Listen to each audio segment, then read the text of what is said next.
नमस्कार दोस्तों, स्वागत है आपका आपके चैनल में, जहां कहानियों की दुनिया आपका इंतजार कर रही है।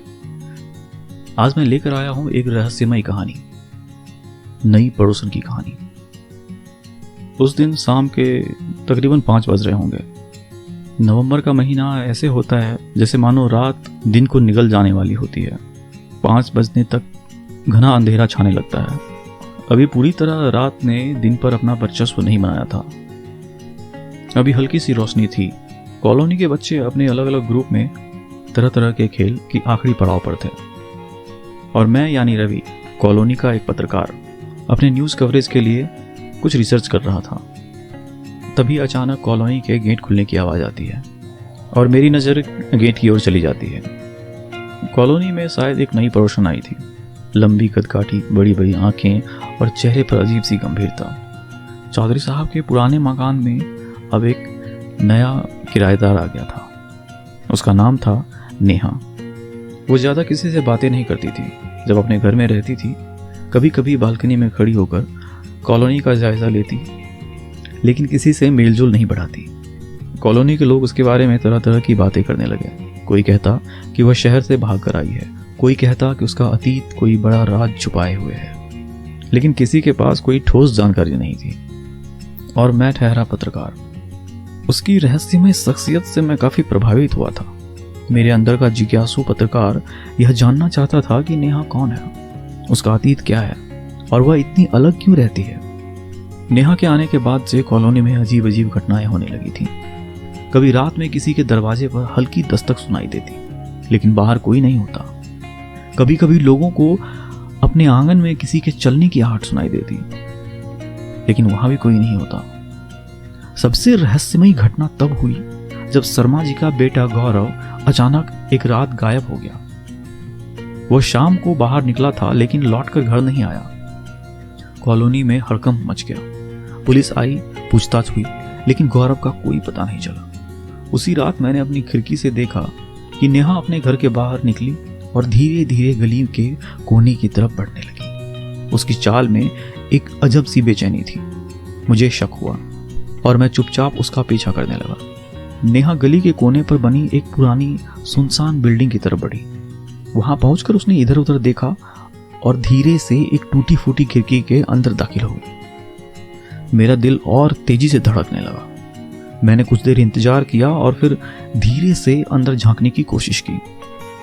अंदर का नजारा देखकर मेरी आंखें फट गई। वहां गौरव जमीन पर बेहोश पड़ा था और नेहा उसके ऊपर झुकी हुई थी। लेकिन ये कोई खौफनाक दृश्य नहीं था, बल्कि नेहा उसे होश में लाने की कोशिश कर रही थी। मैं झटके से अंदर घुसा। ये तुम क्या कर रही हो? नेहा ने घबराकर मेरी तरफ देखा, फिर बोली, रवि, मैं तुम्हें सब कुछ बताती हूँ, लेकिन पहले गौरव को यहाँ से निकालने में मेरी मदद करो। हमने गौरव को बाहर निकाला और उसे तुरंत अस्पताल पहुंचाया। अगले दिन जब मैंने नेहा से सच्चाई पूछी तो उसने एक गहरी सांस ली और कहा, रवि, मैं कोई अपराधी नहीं हूं। मैं लड़कियों और बच्चों को किडनैपिंग से बचाने का काम करती हूं, लेकिन मेरा तरीका थोड़ा अलग है। मैंने हैरानी से पूछा, लेकिन इस सुनसान बिल्डिंग में तुम कर क्या रही थी? उसने बताया, मुझे पता चला था कि इस इलाके में कुछ लोग बच्चों को अपहरण कर उन्हें गलत धंधे में धकेल रहे हैं। मुझे शक था कि गौरव भी उसी चंगुल में फंस गया है और उसका पीछा कर रही थी, लेकिन बदमाशों ने उसे बेहोश कर दिया और वहीं छोड़ दिया। मैं समय रहते पहुंच गई, वरना वे उसे भी कहीं ले जाते। ये सुनकर मैं हक्का बक्का रह गया। इस तरह की सनसनीखेज खबर के लिए मैं दर बदर भटकता रहता था, और मुझे पता नहीं कि हमारी कॉलोनी में इस तरह की घटनाएं हो रही है। पूरे समय हम जिस नेहा को संदेह की नजरों से देख रहे थे, वही असल में हीरो निकली।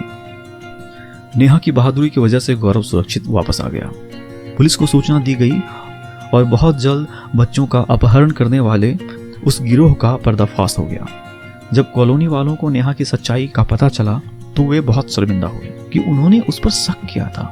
नेहा का मकसद नेक था, लेकिन उसकी रहस्यमयी चुप्पी ने उसे संदिग्ध बना दिया था। इस घटना के कुछ दिन के बाद नेहा अब वहां से छोड़कर जा रही थी। नेहा जाते जाते मुझसे मिलने आई और मुझसे कहा, मेरा असली नाम नेहा नहीं, संध्या है। मैं एक अंडरकवर पुलिस अधिकारी हूँ। यह गैंग छोटे बच्चों का अपहरण करता है और उन्हें गलत धंधों में धकेलता है।